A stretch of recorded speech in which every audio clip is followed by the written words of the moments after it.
Well, hey, church family, it's Pastor Paul here. There's been something I've been learning about myself through this whole quarantine thing, and that is that I like being around people a lot more than I thought. I always thought I was a little more introverted than extroverted, but I think I'm more of like a social introvert because I just miss being with people and just sitting and talking with people. I miss that. It's been really nice, just kind of slower pace of life and spending all this time with the family and at home. But I miss seeing people and being with people. There's something very comforting just being there with someone else. And I think God knew this about his creation, and he knew this about you and I. And and he knew that we wanted somebody just to be there with us. And so the name of God today that we're going to talk about is Jehovah Shammah, and it means the Lord is there. And that's one of these cool characteristics about who God is, that he knew how he wired us, and therefore he came to be with us.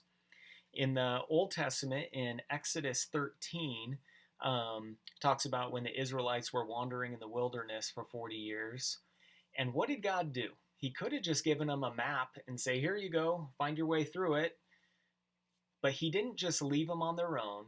He was there with them in a cloud by day and a pillar of fire by night. Like he was there. They could see and know that they were not alone through their fear and through their wanderings and everything. God was there with them.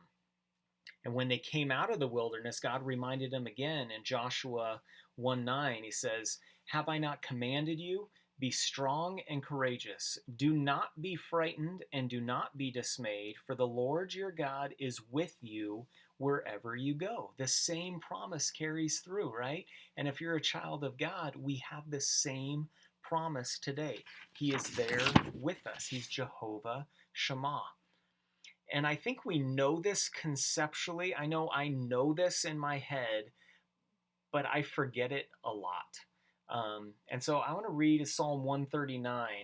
David says this, verses 7 through 10. It says, where shall I go from your spirit?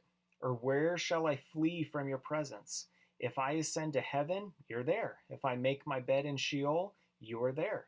If I take the wings of the morning and dwell in the uttermost parts of the sea, even there your hand shall lead me, and your right hand shall hold me. God is Jehovah Shammah. God is there with us. And in the New Testament, God doesn't change his character, right? Like we talked about at the Christmas Eve service, I talked about Emmanuel, God with us, right? And then when Jesus ascends into heaven, does he just leave us on our own again? No, no, no. He sends the Holy Spirit to what? Be there with us. He never leaves us nor forsakes us. God is the same yesterday, today, and forever. He doesn't change. And so when he says he is there with us, it's who he is, it's what he does. He is there with you, with me, right now, right? So even though we may know this, maybe our prayer this week, I know my prayer is, God, remind my heart of this truth. And maybe it's, God, I just want to be more thankful that you don't leave me on my own. That anytime, anywhere, and for whatever reason, even a lot of times I feel like, I did something wrong, so God, you left. I know that's theologically not accurate, but sometimes I feel that way, right? And I'm sure I'm not alone in that. And so part of this understanding God's name, Jehovah Shammah, is God, you're still there with me, even when I sin, even when I don't feel it. God, you are there with me. So that's my prayer this week. Maybe that we would just be reminded, or that we would thank God more frequently. God, thank you that you're there with me, even in my loneliness, even in my just being alone in this quarantine, in my fear, in my guilt, in my shame, in my whatever I'm feeling. God, thank you that you are Jehovah Shammah, God is there. The Lord is there with you. So hopefully that encourages you today, and you can take that with you this week. We'll see you soon.